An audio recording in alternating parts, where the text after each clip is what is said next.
frequency n of a tuning fork depends upon length of the prong. ये होती है length of the prong. Tuning fork एक चिमटा जैसा होता है, लेकिन उसमें नीचे एक होल्डर टाइप लगा रहता है. तो जब आप इस चिमटे को उठाते हैं, त्रिशूल में जैसे 3 होते हैं तो वो ट्राइडेंट हो गया, ये द्विशूल है, मतलब 2 है इसमें. तो अब इसे आप किसी जगह टकराएंगे तो ये टन प्योर नोट देता है.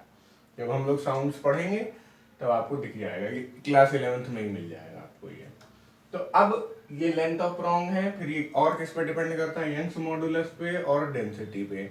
हमें फ्रीक्वेंसी का फॉर्मूला यहाँ पे डिराइव करके निकालना है. आंसर तो खैर आपको दिख ही रहा है, एग्जाम में आपको आंसर नहीं दिखाई देगा, इसलिए अच्छे से सीखिए. n इज इक्वल टू के टाइम्स क्या क्या पे डिपेंड करना है? L पे, यंग्स मॉडुलस पे और डेंसिटी पे.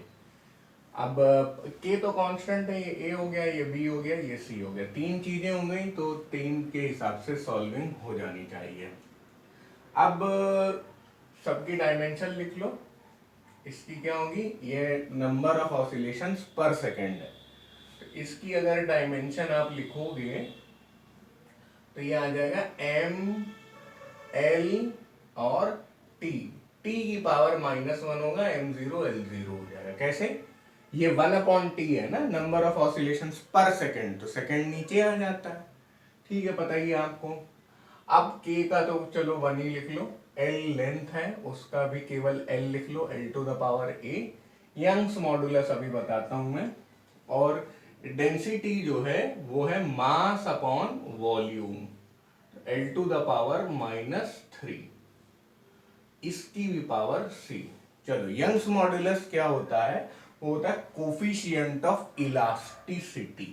ठीक है, कोफिशिएंट ऑफ इलास्टिसिटी नाम से हम लोग कर चुके हैं. वहां पे भी मैंने आपको बताया था कि वो यंग्स मॉडुलस के नाम से भी जाना जाता है. अच्छा, अगर आप भूल गए तो याद दिला देता हूं. यंग्स मॉडुलस होता है स्ट्रेस अपॉन स्ट्रेन. तो स्ट्रेन की कोई डायमेंशन नहीं होती है, और स्ट्रेस प्रेशर जैसा ही होता है. प्रेशर क्या होता है? Force upon area. तो mlt-2 divided by l square. Area l square हो जाएगा. ये तो कुछ नहीं है, m0 l0 t0. मैंने बोला ये डायमेंशन लेस है. तो ये क्या हो जाएगा? यंग्स मॉडुलस हो जाता है ml-1 t-2. तो ये लिख लो यहाँ पे ml-1 t-2. भूलना नहीं है कि यहाँ पे एक b भी बैठा हुआ है ना. इसकी L लिखी, इसकी ये लिख दी, और रो की ये लिख दी, और ABC जो पावर्स हैं वो वैसे ही लगा दी. अब थोड़ा जगह खाली करते हैं और पसीना भी पोंछ लेते हैं. थोड़ा और आगे लिख लिया.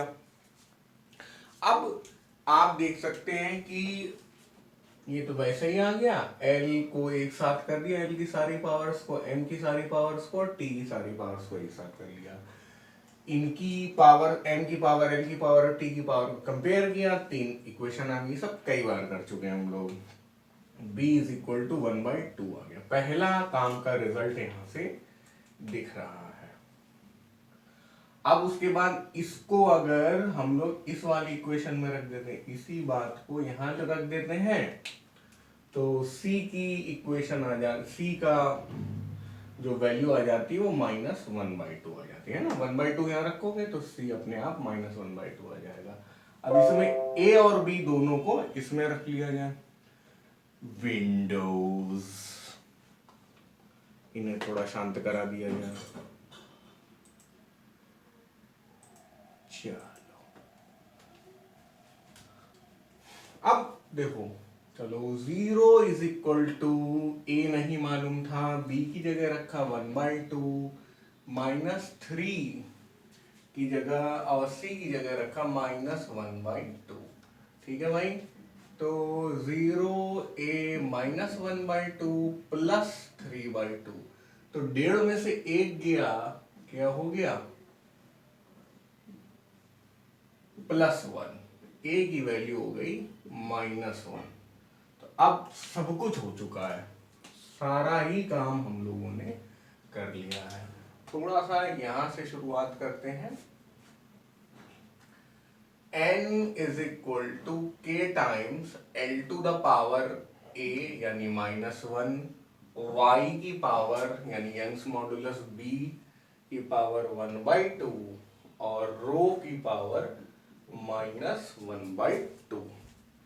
ऐसा आ चुका है हम लोग का रिजल्ट। इसको थोड़ा सा और अच्छा लिख देते हैं, ठीक है। यहाँ पे लेट लिख देता हूं मैं, ठीक है। ये हर बार लेट लिखना चाहिए आपको।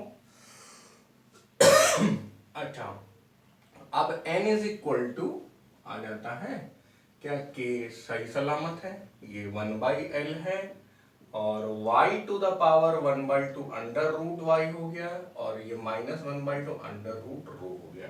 और थोड़ा तमीज से लिखा जाए, n is equal to k/l under root y/रो। हमारा फॉर्मूला अब फाइनली प्रूव हो चुका है, ठीक है। So this question is done now.